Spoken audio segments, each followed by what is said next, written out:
plasma whip cracked across Evan Cole's back for the 7th time, but he refused to scream. Blood soaked his torn shirt, pooling at his knees as he knelt in the center of the arena. Around him, the Krell spectators chittered with approval, their carapaces glinting under the harsh lights of the exhibition hall. "Again," commanded Warlord Fex, mandibles clicking with satisfaction. "Let the younglings see what happens to those who defy the Dominion." Below, in the observation pit, 24 Krell cubs watched with wide, multifaceted eyes.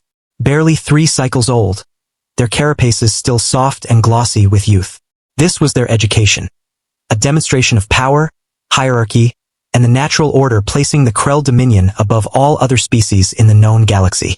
Evan had been captured 3 weeks ago when his surveyor ship strayed too close to Krell space. A simple navigational error, a death sentence. His crew had been executed immediately, but he was kept alive as a teaching tool. The whip came down again. 8, 9, 10. "You see, younglings," Fex announced, gesturing with a forearm. "Humans believe themselves clever. They believe emotions make them strong. But emotion is weakness. Compassion is weakness. Today you learn this truth." Among the cubs, the smallest, Riel, a runt, shifted uncomfortably. His carapace was duller than his siblings, his frame delicate. Mocked his whole life for soft mandibles and gentle temperament. Something in the human's silent defiance stirred a spark within him. Evan finally looked up, green eyes burning despite the pain. "You know what's interesting about humans, Warlord?" he said, voice steady. Fex paused, surprised he could still speak. "Silence or we remember."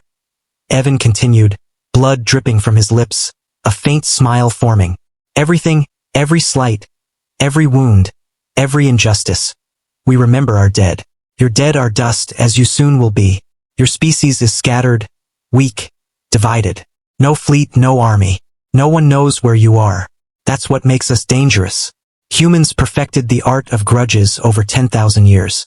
We fought wars centuries long over insults no one alive remembers. We never forget. We never stop." Fex raised the whip again, laughter echoing through the arena. "Brave words from a dying animal," he sneered. "Count your family, Warlord," Evan said quietly, never breaking eye contact. "Count your brothers, your spawn, your genetic line, because they'll all follow next." The threat seemed absurd, a broken human against the might of the Dominion. Yet in that moment, a spark of terror lit the eyes of the smallest cub, Riel. Not fear, not pain, but absolute certainty. The final strike came down, but then the arena erupted. Explosions tore through walls, the ceiling shattering as armored figures descended on grab boots, plasma rifles blazing. The Krell adults scrambled, unprepared for true warriors. A human woman in black armor approached the warlord, helmet removed, scarred, half her face burnt, eyes holding the same terrifying certainty as Evan's. "Serical USSC Vengeance," she said flatly. "You killed my brother's crew. My nephew was on that ship. He was 16. "Impossible," Fex whispered. "We followed you for 3 weeks," Sarah said. 17 systems. We watched, we learned your patrols, your security, your family. Humans don't forgive. We don't forget. We never stop." Her cold smile froze the audience. She gestured toward Riel and the other cubs. "Good. Let them learn what happens when you harm humanity's children." A small voice piped up. Riel had climbed from the pit, mandibles trembling. "Please, we are younglings. We did not choose this. We did not hurt anyone."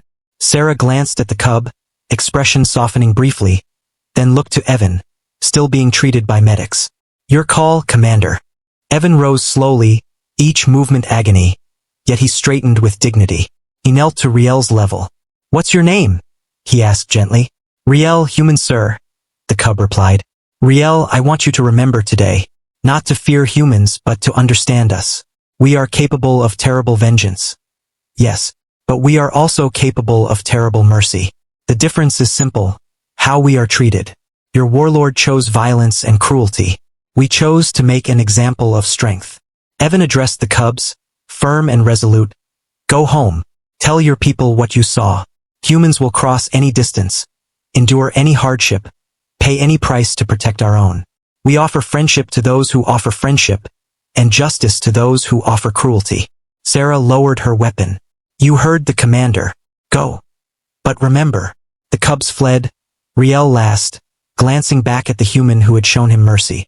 Evan's expression hardened. We're human, not monsters. Send them a message. Their patriarch died because he forgot the oldest rule in the galaxy. Never make an enemy of someone who has nothing left to lose and everything to remember. The vengeance lifted off, leaving an empty arena and a lesson echoing through Krell space for generations. Humans spoke not with words, but with the oldest language in the universe. Consequence. When young Krell warriors grew eager for conflict, and politicians spoke carelessly of expansion into human territory, elders told the story, the lesson of Riel. And they never forgot. Please follow my channel for more videos. One click from you can change my life.